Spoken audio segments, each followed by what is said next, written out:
जय रघुनाथ जी की। मैं कुंवर राजेंद्र सिंह दरूका। आज हम जो बात करेंगे वो बात है खास तौर से कि हनुमान जी जो हमारे नागौर के सांसद हैं, उन्होंने बाड़मेर डिस्ट्रिक्ट में मीठौड़ा गांव के जो पूर्व सरपंच, उनकी आम सिंह जी की हत्या जो बहुत ही विभत्स तरीके से की गई है, गला रेत कर की गई है, उस हत्या के लिए ट्वीट किया और वो ये दिखाने का प्रयास किया कि भाई राजपूत समाज में भी, मैं राजपूत समाज के प्रति भी संवेदनशील हूं। ये जो तुरंत वो इस पर एक्शन लेने के लिए कहते हैं, एक्शन होता नहीं है, एक्शन लेने के लिए कहते हैं या तुरंत जो प्रतिक्रिया देते हैं, ये क्यों है, क्या है इसके पीछे रीजन है, ये हमको समझने की जरूरत है। और हमारे नेता, जो हमारे समाज के राजनेता हैं, वो कहां चूक कर जाते हैं या वो कहां गायब रहते हैं, इस बारे में आज हम चर्चा करेंगे। और चर्चा करें सबसे पहले यह है कि आखिर हनुमान जी किसी एक दो राजपूत हत्या पर या राजपूत के साथ अन्याय होने पर या पीड़ित होने पर तेजी से प्रतिक्रिया व्यक्त करके क्या साबित करना चाहते हैं। वो ये साबित करना चाहते हैं कि पिछले 7-8 दिन से लगातार इस बात के ऊपर जोर पड़ रहा है कि हनुमान जी बेनीवाल, हनुमान जी पूरी तरह से जातिवादी और अवसरवादी नेता हैं। तो ये एक अवसरवादी वाली बात तो यहां भी सिद्ध होती है कि जैसे ही आम सिंह जी की हत्या हुई, उन्होंने तुरंत प्रतिक्रिया व्यक्त करके यह साबित करने का प्रयास किया कि मैं तो साहब राजपूतों का, क्षत्रियों का विरोधी नहीं हूं, मैं तो उनके पीड़ा में भी उनके साथ खड़ा हूं। एक राजनेता को इस तरह साथ खड़ा होना चाहिए, सांसद को होना चाहिए, इसमें कोई बड़ी बात नहीं है। घुंघरा वाले प्रकरण में भी उन्होंने 10-12 सेकंड के लिए चलते चलते भगते भगते लोकसभा के अंदर ये बात रखी थी, जिसके लिए हमने उनको उनके द्वारा रखी गई बात से कई गुना ज्यादा आभार और धन्यवाद दिया था। सामान्य शिष्टाचार के तहत ये जो उन्होंने प्रतिक्रिया व्यक्त की है, इसमें भी सामान्य शिष्टाचार के तहत हम भी उनका आभार व्यक्त करते हैं। लेकिन एक बात को यहां समझने की पड़ेगी कि क्या इससे हनुमान जी की जो छवि है जातिवादी और खास तौर से क्षत्रिय समाज के प्रति जो उनके जहरीले और गंदे बोल हैं, डेरोगेटिंग बोल हैं, जो उनके कमेंट्स और प्रतिक्रिया टिप्पणी जो समाज के संभ्रांत व्यक्ति, प्रतिष्ठित व्यक्ति, सम्मानीय व्यक्तियों के खिलाफ, यहां तक कि लोक देवताओं तक के खिलाफ उनकी जो रहती है, क्या उन सब पर पर्दा पड़ गया है? नहीं, बिल्कुल नहीं पड़ा। एक बात और विचार करनी चाहिए, जिस हत्या में, जैसे सामराव हत्याकांड था, जिस हत्या में उनका समाज इन्वॉल्व होता है, उस बारे में हनुमान जी कोई प्रतिक्रिया व्यक्त क्यों नहीं करते? बताएं, क्यों नहीं करते उसमें प्रतिक्रिया? उसमें भी तो करनी चाहिए। डांगावास में जो हत्याकांड हुआ, उस हत्याकांड में उनकी प्रतिक्रिया क्यों नहीं व्यक्त हुई? है कोई जवाब? मटकी कांड में मास्टर छैल सिंह दहिया को बुरी तरह से बेवजह परेशान किया जा रहा था और आज तक उसके ऊपर केस दर्ज है। हनुमान जी वहां दूसरे पाले में खड़े हुए थे। सब दुनिया को इस बात का पता था कि ये जो है हत्याकांड, मटकी वाला जो कांड है, हत्याकांड नहीं है, बल्कि उस बच्चे को एक बीमारी हुई है और उस बीमारी के कारण छैल सिंह के थोड़े से थप्पड़ लगने से, यदि मान लीजिए हादसा भी हुआ है, तो अभी उसमें एट्रोसिटी नहीं है। छैल सिंह के द्वारा उस बच्चे से बातचीत के समय या थोड़ा थप्पड़ लगाते समय एक शिक्षक और एक छात्र का बीच का रिश्ता था।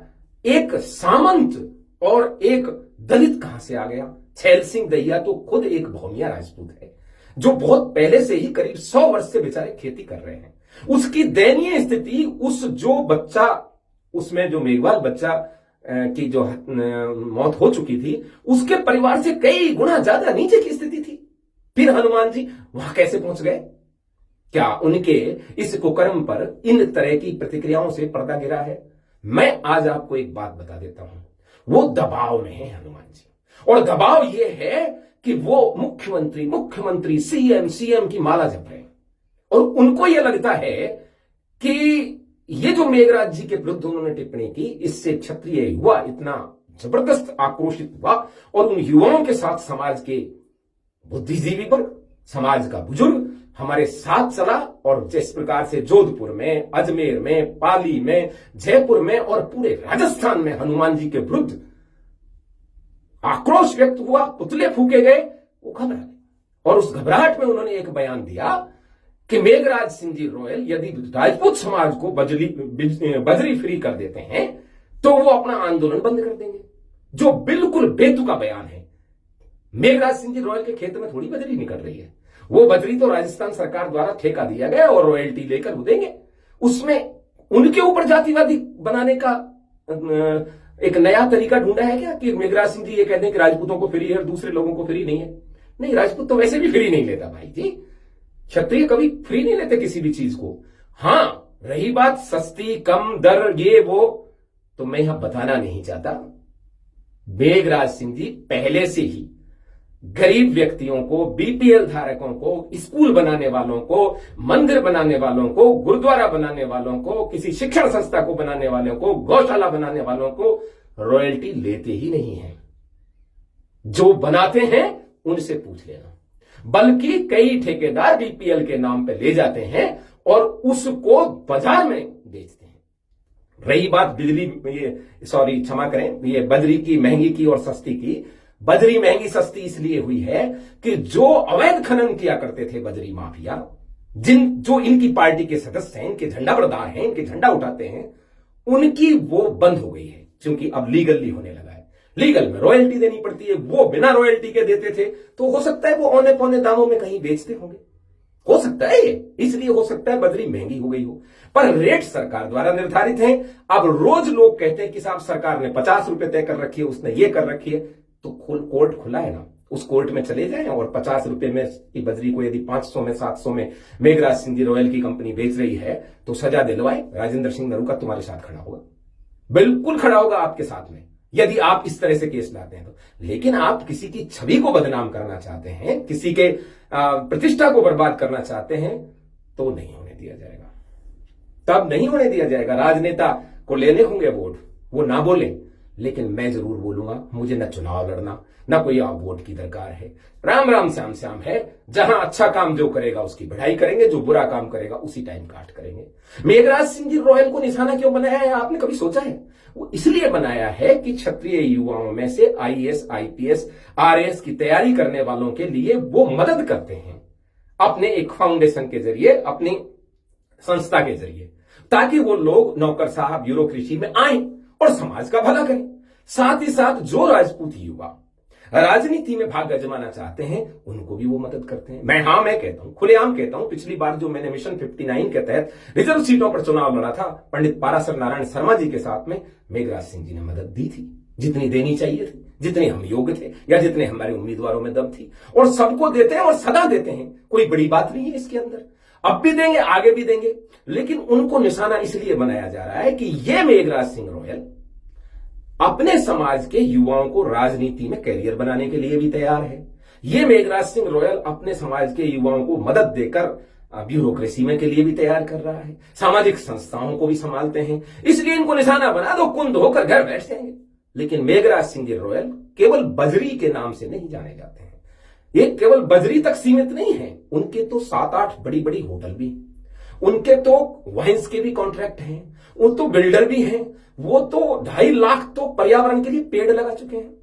उनकी ये क्या होड़ करेंगे और कहां तक चलेंगे? ये मेघराज सिंह रॉयल पहाड़ है जिसमें कोई कितना ही सर मारे सर फूटेगा, पत्थर नहीं फूटेगा। हाँ, हम फिर दौड़ते हैं हमारी बात पर कि आखिर ये जो हमारे माननीय हनुमान जी ने इस तरह की जो प्रतिक्रिया करते हैं इक्के दुक्के के ऊपर, समाज के एक आध व्यक्ति के ऊपर, इनका ये ध्येय होता है कि ये दिखाने का प्रयास करें कि मैं क्षत्रिय समाज के साथ हूं, क्षत्रिय समाज के विरुद्ध नहीं हूं। जिस हत्याकांड में उनके समाज और खास तौर से उनकी पार्टी के गुंडे होते हैं, उस हत्याकांड में इनका मुंह बहुत बड़ी स्लाइड से सिल जाता है, तब नहीं बोलते। ये क्यों नहीं बोलते? तब इनको पता है आम सिंह जी के हत्याकांड में मोस्ट प्रोबेबली उनके समाज का कोई व्यक्ति आरोपित शायद नहीं है, इसलिए सबसे पहले त्वरित प्रतिक्रिया की है।